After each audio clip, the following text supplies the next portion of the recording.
Welcome to this video series ahead of Creative Operations Los Angeles 2022. In this series, we'll be talking to some of the speakers from the event, asking them key questions and maybe some light-hearted ones as well, as we meet them and preview the event taking place at the Lowe's Hollywood Hotel on October 25th. Delighted to say I'm joined by Wayne Barringer. Wayne is the founder and CEO of WBC Advisors. Wayne, thank you very much for joining me. Hey, great to be here, Tom. Thank you. I'll get straight into it. Obviously, the event's creative operations. What do you think are the big issues facing creative operations, creative ops professionals today? Yeah, well, from our vantage point at WBC and my point of view, we're always looking at how to improve creative workplaces.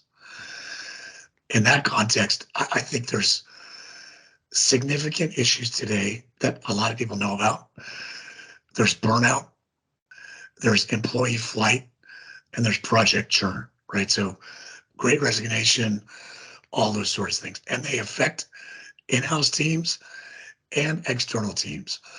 Remote work is a significant challenge as well, although we're getting better at that. But as companies are still wrestling with hybrid, coming back in, staying remote, that poses different challenges as well as we see with our clients. And then ever faster project cycles, through COVID, more digital communications, less planning, more surprises. So creative operations people are feeling like, gosh, people are leaving, I've got less work, fewer resources, but there's more work coming in. How do we handle that? So in a nutshell, I think those are some of the big issues that we continue to see from folks. Do you think, therefore, just to follow up on that, that the role of creative operations has become, I guess, more important than ever in the current climate? Yeah, absolutely. Creative operations is an extremely important role. I think what we tend to see are breakdowns when it's just all about process, right? So if it's all about operations, that gets in the way. And I know some of the other speakers on these video series have talked about, as executives, we can't have an over-processed system. On the other side of that, what we see is when creative operations people have a sense of the broader picture, understand and can communicate with and like their marketing executives, their C-suite executives, and their creative team, and sort of facilitate each of those three legs of the stool, if you will, and participate strategically with that, and then translate that into how to make a great creative operations. That is what really moves the needle for teams being more efficient, more effective, and more fulfilling and joyful to work in. I guess focusing on the sort of work done within creative operations, what do you think are the sort of most important elements of making a creative workflow more structured and streamlined? Yeah, well, I think maybe the best way to answer that is what are the inputs that are creating the waves, and then how do we solve that? So one thing we see is that corporate marketing are asking for more outputs with less inputs, right? And so it's not a judgment on the system. It's just the way that, we talked at the outset, that the way things are. So critical project inputs for the creative operations person, like what's a reasonable schedule? What is the budget? How do we plan for this? What's the creative strategy that I need to manage as a project manager? These sort of inputs at the front of projects are dwindling. And so that increases the pressure for the creative team and the creative operations team. So that's the first thing. The second, specific to the operations folks, we're hearing more and more corporate executives say, we want the creative ops to be flexible and agile. Too often, what we learn and see and know is that what the executives are really asking for is, I want it my way, when I want it, as I want it. When you manage by that exception, and that becomes the rule all the time, it's very difficult to create a system where you can be effective, efficient, and joyful and fulfilled when you can't predict anything and you can't fit into a system.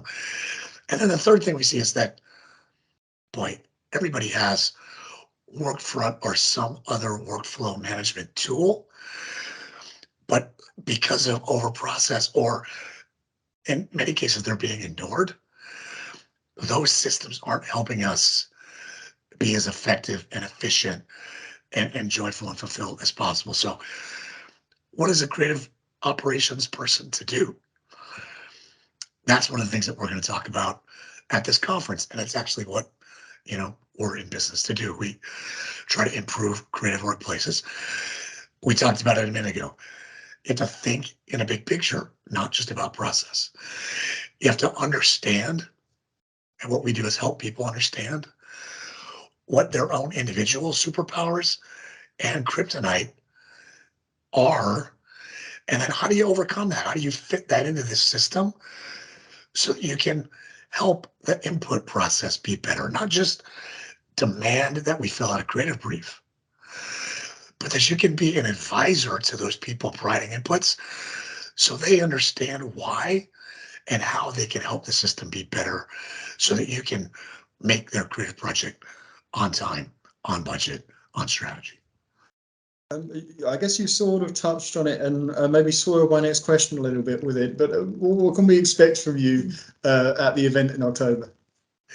Yeah, I think what we want to convey, it's what drives us every day in our business, is the creative workplace traditionally is a very challenging place to work.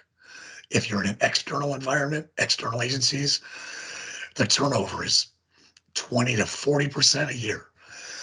The reason that turnover is like that is because the workday can be never ending and the work week is, Monday to Sunday.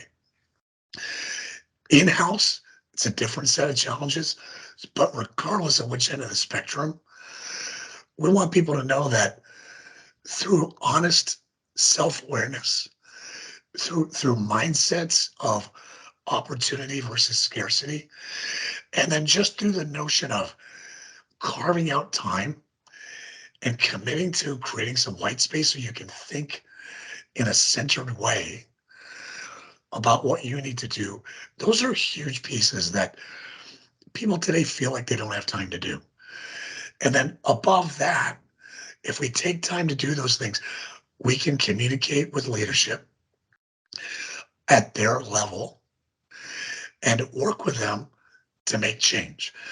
Just like if you want to eat healthier or exercise more or just be a healthier person, you have to do these three things. You have to know what you're good at, what you struggle with.